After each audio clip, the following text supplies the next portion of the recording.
Bagaimana caranya mengenal sang diri yang sebenarnya? Ternyata, para ulama dan para arifin billah, mereka telah membagi perjalanan pengenalan diri ini menjadi 4 alam yang sangat jelas. Dan pada setiap alamnya, diri yang kita kenal ini akan berubah bentuknya, hingga akhirnya kita menemukan makrifatnya. Inilah perjalanan pulang kepada jati diri yang paling asli. Salam sang sejati. Kata para bijak, sang diri manusia itu seperti sebuah bawang, memiliki lapisan-lapisannya, atau seperti inti atom yang dikelilingi oleh tingkat-tingkatan energinya. Ilmu tentang sang diri ini pun terbagi menjadi 12 macam, 12 yang zahir dan 12 yang batin. Ini semua adalah petunjuk untuk mengupas setiap lapisan-lapisannya. Dan pengupasan itu terjadi pada 4 alam pengenalan. Alam yang pertama ialah alam syariat. Di sini, sang diri adalah sang pelaku hukum. Ini adalah identitas kita yang paling terluar. Karena di sini, kita mendefinisikan diri melalui apa yang kita lakukan dan apa yang kita tinggalkan. Tentunya yang berdasarkan perintahnya, seperti sholat, berpuasa, zakat, dan berhaji. Ini adalah fase di mana kita membentuk diri yang disiplin, diri yang patuh pada aturan-aturan ilahi. Diri di sini adalah seorang hamba yang taat pada hukum-hukumnya. Karena tanpa fondasi ini, kita tidak akan pernah bisa masuk ke lapisan yang lebih dalam. Tapi ini adalah kulit terluar dari rupa sang diri. Pada alam yang kedua ialah alam tarekat. Di sini, sang diri adalah sang pembersih hati. Kita mulai bergeser dari apa yang dilakukan anggota tubuh kita kepada apa yang terjadi di dalam hati. Karena di alam ini, diri yang kita hadapi adalah ego, nafsu, dan sifat-sifat buruk yang bersembunyi, seperti kesombongan, riya, dengki, dan cinta dunia.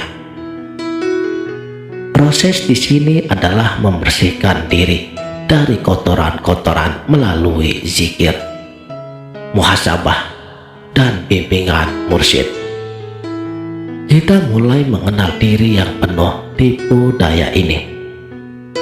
Dan pada alam yang ketiga ialah alam hakikat.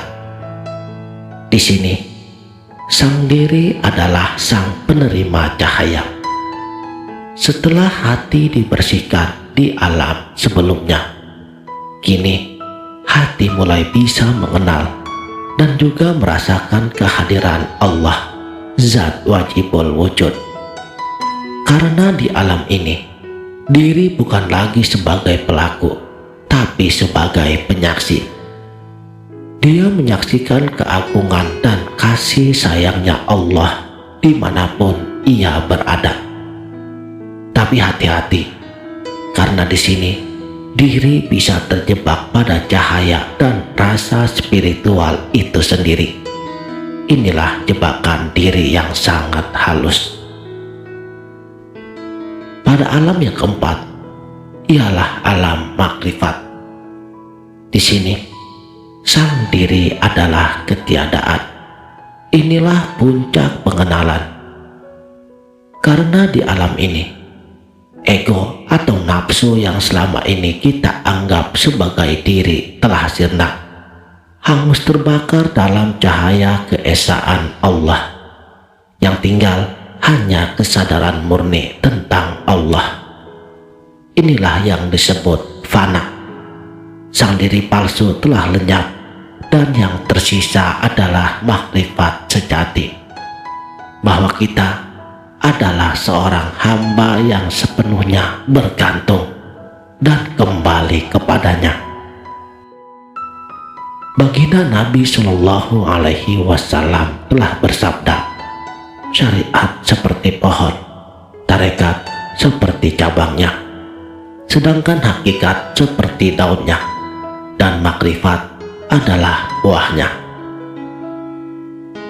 Saudaraku, sang sejati, perjalanan mengupas sang diri ini bukanlah jalan yang mulus, karena di setiap lapisannya tentunya kita akan berperang dengan musuh yang justru adalah bagian dari diri kita yang palsu. Yang pada lapisan syariat, alam mulki atau jasmani, musuhnya adalah diri pemalas, diri pencari enak, diri pembangkang.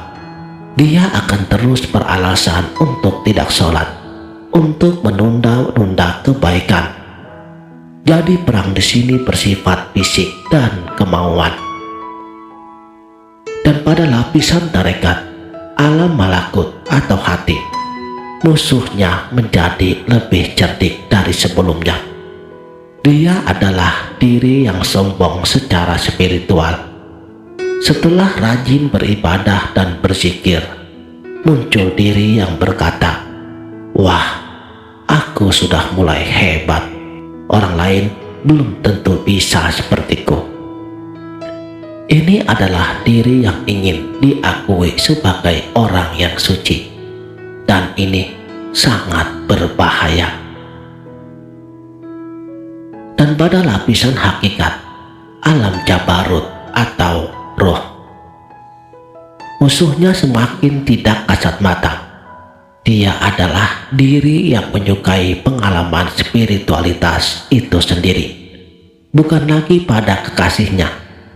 Diri ini bisa sampai menganggap cahaya atau karomah yang diterima sebagai miliknya, hingga terjerumus dalam kesyirikan terselubung. Seperti dalam Al-Quran telah diterangkan oleh Allah Subhanahu wa Ta'ala, "Terangkanlah kepadaku tentang orang yang menjadikan hawa nafsunya sebagai Tuhannya." Al-Furqan ayat 43. Inilah diri yang telah menjadi Tuhan kecil bagi dirinya sendiri.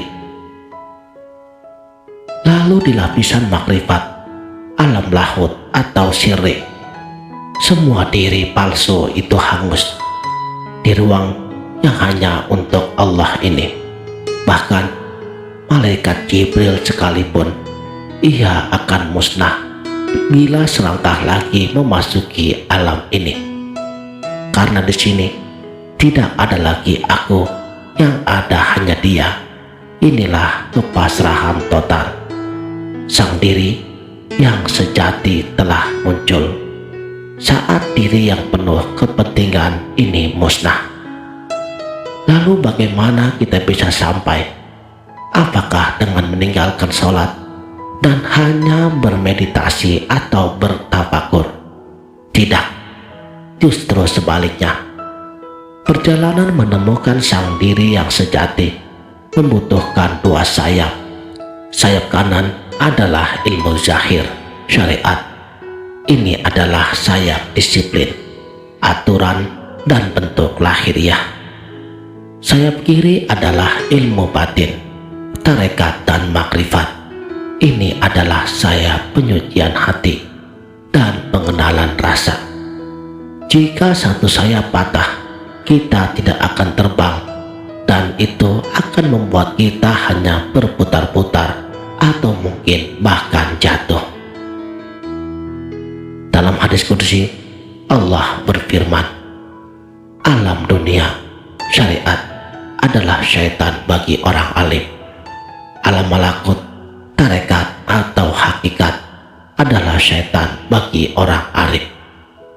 Artinya, Keterikatan berlebihan pada bentuk lahiriah ibadah bisa menjadi penghalang, sama seperti keterikatan pada pengalaman batin, rasa spiritual itu pun juga bisa menjadi penghalang. Jadi, keduanya harus berimbang. Oleh karena itu, Imam Ali karramallahu wajhah berpesan, Allah menyayangi orang yang mengetahui kadar dirinya. Ini adalah kunci utamanya. Jujurlah pada dirimu sendiri. Di lapisan mana kamu sekarang? Jangan mengaku-ngaku telah sampai kepada buah, padahal akar pohonnya saja belum kamu tanam dengan kokoh. Perjalanan mengenal sang diri ini adalah perjalanan paling personal, tapi bukan berarti untuk dilakukan sendirian. Dia membutuhkan seorang pemandu, yaitu seorang mursyid yang telah melalui jalan ini. Karena banyak sekali jebakan diri yang tidak akan kita sadari sendiri. Jadi, kembali ke pertanyaan awal, siapa kamu? Sang diri yang kita cari selama ini ternyata adalah cermin yang memantulkan Sang Maha Diri. Tugas kita adalah membersihkan cermin itu lapis demi lapis hingga pantulannya menjadi jernih. Mulai dari sekarang, perkuat sayap kananmu dengan ilmu dan amal zahir yang benar, dan carilah dengan kerendahan hati seorang mursyid yang bisa membantumu membersihkan hati dengan mengasah sayap kirimu. Semoga kita semua diberi kemudahan dalam perjalanan mulia ini, perjalanan pulang mengenal sang diri yang akhirnya mengenal sang pencipta diri. Demikianlah, terima kasih telah menonton. Salam